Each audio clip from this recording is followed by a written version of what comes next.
শুভেচ্ছা। বাংলাদেশ সানহের সংবাদে স্বাগত। শুরুতেই শুনে নিচ্ছি সংবাদ শিরোনাম। বিশাল বহর নিয়ে বিমান পরিচালনার পরিকল্পনা করছে সরকার। এয়ারবাসের নতুন প্রস্তাব, কেনা হতে পারে আরও 10টি উড়োজাহাজ। জুলাই শহীদ দিবস আজ। এদিন রাজপথে প্রাণ দিয়েছিলেন ওয়াসিম আকরাম এবং আবু সাইদ। ফাইনালে স্প্যানিশ বনাম ল্যাটিন রোমাঞ্চ দেখবে বিশ্বকাপ ফুটবল। ইংল্যান্ডকে বিদায় করল আর্জেন্টিনা। এবার অন্যান্য সংবাদের সঙ্গে বিস্তারিত। টেকসই ও মিশ্র বহর গড়ে তোলার প্রচেষ্টার অংশ হিসেবে বিমান বাংলাদেশ এয়ারলাইন্সের জন্য ইউরোপীয় উড়োজাহাজের নির্মাতা প্রতিষ্ঠান এয়ারবাসের উড়োজাহাজ কিনতে আগ্রহ প্রকাশ করেছে সরকার। সরকারের এই মিশ্র বহর গড়ার উদ্যোগে সহযোগিতার আশ্বাস দিয়েছেন বাংলাদেশে নিযুক্ত ইউরোপীয় দেশগুলোর কূটনীতিকরা। অথচ কিছুদিন আগে বিমান বোয়িং থেকে 14টি উড়োজাহাজ কেনার চুক্তি করেছে। 30 এপ্রিল বোয়িং এর সঙ্গে বিমানের $3.7 বিলিয়ন চুক্তি হয়। ওই চুক্তির আওতায় রয়েছে 8টি বোয়িং 787-10 ড্রিমলাইনার, 2টি বোয়িং 787-9 ড্রিমলাইনার ও 4টি বোয়িং 737 ম্যাক্স উড়োজাহাজ। আগে থেকে এয়ারবাসের সঙ্গে বিমান কেনার ব্যাপারে কথা চলছিল। বোয়িং এর সঙ্গে চুক্তির পর ইউরোপিয়ান কোম্পানিটি তাদের প্রস্তাব সংশোধন করে। এয়ারবাস ও বিমানের কর্মকর্তারা বলেন, কোম্পানিটি সম্প্রতি বিমানের টেকনো ফাইন্যান্স কমিটিতে একটি নতুন প্রস্তাব জমা দিয়েছে। তাদের প্রস্তাবের মধ্যে রয়েছে 4টি A350-900 ওয়াইড বডি উড়োজাহাজ ও 6টি A321 new narrow body jet. বর্তমানে বিমানের বহরে 19টি উড়োজাহাজ রয়েছে। এর মধ্যে 14টি বোয়িং এর তৈরি, বাকি 5টি কানাডার বম্বার্ডিয়ারের। এগুলো অভ্যন্তরীণ রুটে চলে। রাষ্ট্রীয় মালিকানাধীন এই বিমান সংস্থার আধুনিকায়ন এবং বাংলাদেশকে আঞ্চলিক বিমান ও কার্গো হাবে রূপান্তরিত করার প্রচেষ্টার অংশ হিসেবে 2034-35 অর্থ বছরের মধ্যে বিমানের বহর 47টি উড়োজাহাজে উন্নীত করার দীর্ঘমেয়াদী রূপরেখা পর্যালোচনা করছে সরকার। এই সময়ে এয়ারবাসের এই নতুন প্রস্তাব এলো। অর্ডারের 14টির সঙ্গে এই 10টি যুক্ত হলে বিমানের বহরে উড়োজাহাজের সংখ্যা হবে 43টি।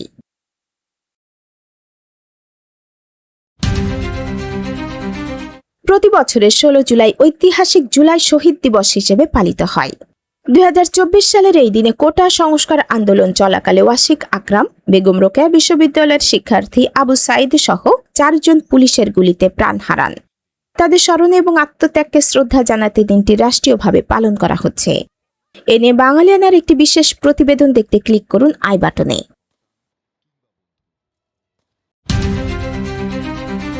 দেশে অর্থ পাচার ও সন্ত্রাসী অর্থায়ন প্রতিরোধে সন্দেহজনক আর্থিক লেনদেনের নজরদারি উল্লেখযোগ্যভাবে বেড়েছে। 2024-25 অর্থ বছরে Bangladesh financial intelligence unit BFIU এ মোট 30,199টি সন্দেহজনক লেনদেন ও কার্যক্রমের প্রতিবেদন জমা পড়েছে। এর 95% এসেছে ব্যাংক খাত থেকে। অনুষ্ঠানে আরও জানানো হয়, 2024-25 অর্থ বছরে 20,524টি ছিল সন্দেহজনক লেনদেনের প্রতিবেদন। STR ও 9,675টি ছিল সন্দেহজনক কার্যক্রমের SAR প্রতিবেদন। আগের অর্থ বছরের তুলনায় এ সংখ্যা 74% বেশি। উল্লেখ্য, 2024-25 অর্থ বছরে অন্তর্বর্তী সরকার ক্ষমতায় ছিল। অনুষ্ঠানে BFIU এর প্রধান বলেন, সরকার পতনের পর সন্দেহজনক লেনদেন রিপোর্টিং বেশি হয়েছে। এবার সবচেয়ে বেশি সন্দেহজনক লেনদেন রিপোর্টিং ব্যাংকের মাধ্যমে বেশি পাওয়া গেছে। আগে সন্দেহজনক লেনদেনের তথ্য পাঠাতে ব্যাংকগুলো ভয় পেত। এখন তাদের মধ্যে সেই ভয় নেই। সেই ব্যাংকগুলোর রিপোর্ট বেশি হচ্ছে। BFIU এর প্রতিবেদনে জানানো হয়, 2023-24 অর্থ বছরে মোট 17,345টি সন্দেহজনক প্রতিবেদন জমা পড়েছিল।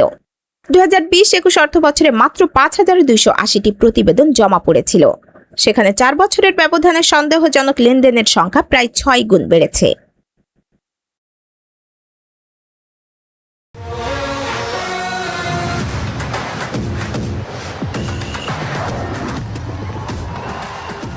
এবার শুনে নিচ্ছি ফিফা বিশ্বকাপের খবর। আবারও দুর্দান্ত প্রত্যাবর্তন আর্জেন্টিনা। ম্যাচের 84 মিনিট পর্যন্ত পিছিয়ে ছিল আলবিসেলেস্তেরা। এরপর ঘুরে দাঁড়িয়ে ইংল্যান্ডকে 2-1 গোলে হারিয়ে বিশ্বকাপের ফাইনালে জায়গা করে নিয়েছে বর্তমান চ্যাম্পিয়নরা। এই নিয়ে টানা দ্বিতীয়বার শিরোপা জয়ের লড়াই জায়গা করে নিল লিওনেল স্কালিনোর শিষ্যরা। ম্যাচের একেবারে শুরুতে ইংল্যান্ডের এলিয়ট অ্যান্ডারসনকে ফাউল করার ঘটনাকে কেন্দ্র করে দুই দলের মধ্যে উত্তেজনা তৈরি হয়। তবে রেফারির হস্তক্ষেপে ঘটনা বেশি দূর এগোয়নি। 35 মিনিটে বিপজ্জনক জায়গা থেকে ইংল্যান্ডের ফ্রি কিক আটকে দেন আর্জেন্টিনার গোলরক্ষক এমিলিয়ানো মার্টিনেজ। প্রথমার্ধে দুই দল শারীরিকভাবে বেশ আক্রমণাত্মক ছিল। মোট 19টি ফাউল করেছে দুই দল। আর্জেন্টিনার 12টির বিপরীতে 7টি ফাউল করেছে ইংল্যান্ড। অন টার্গেটেও কোনো শট নিতে পারেনি কোনো দল। বিরতি থেকে ফিরে ম্যাচের 55 মিনিটে লিড নেয় ইংল্যান্ড। ডান প্রান্তে মর্গান রজার্সের ক্রসে দারুণ এক গোলে ইংলিশদের এগিয়ে দিয়েছেন অ্যান্থনি গর্ডন। এরপর যোগ করার সময়ের 2 মিনিটে মেসির ক্রসে দারুণ এক হেডে আর্জেন্টিনাকে এগিয়ে নেন লাউতারো মার্টিনেজ। শেষ পর্যন্ত 2-1 গোলের জয় নিয়ে মাঠ ছাড়ে আলবিসেলেস্তারা।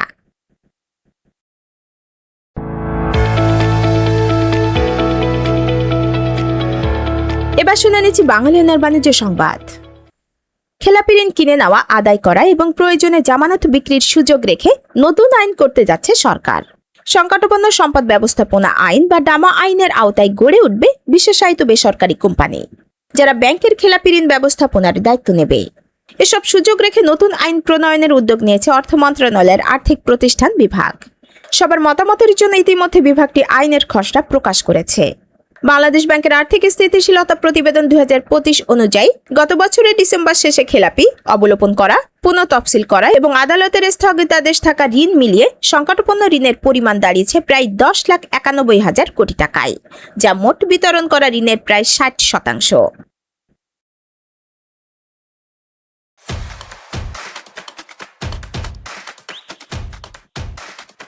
এবার শুনে নিচ্ছি বাঙালিয়ানার ক্রীড়া সংবাদ। ইংল্যান্ডের বিপক্ষে 2-1 গোলে জয়ের নাটকীয় সেমিফাইনালে গোল করতে পারেনি লিওনেল মেসি। তবে ম্যাচ জুড়ে নিজের দুর্দান্ত প্রভাব ঠিকই রেখেছেন আর্জেন্টিনা অধিনায়ক। দলের 2 গোলই বানিয়ে আর্জেন্টিনার ঘুরে দাঁড়ানোর অন্যতম নায়ক মেসি। তাতে টানা দ্বিতীয়বারের মতো বিশ্বকাপের ফাইনালে জায়গা করে নেয় বর্তমান চ্যাম্পিয়নরা। আটলান্টায় গতকাল রাতে 2টি গোল বানানোই এবার বিশ্বকাপে মেসির মোট অ্যাসিস্ট সংখ্যা দাঁড়ালো 4টি। তাতে গোল্ডেন বুট জয়ের দৌড়ে আরও সুবিধাজনক অবস্থানে চলে গেলেন মেসি ও কিলিয়ান এমবাপ্পে দুজনেরই গোল 8টি করে। কিন্তু বিশ্বকাপের সর্বোচ্চ গোলদাতার পুরস্কার গোল্ডেন বুট জয়ের লড়াইয়ে এখন এগিয়ে মেসি, কারণ গোল সমান হলে অ্যাসিস্ট সংখ্যা হিসাব করা হয়। মেসি সেখানে এমবাপ্পের 3টি অ্যাসিস্টের চেয়ে এগিয়ে। বাঙালিয়ানা সানহে সংবাদ শেষ হলো। ধন্যবাদ।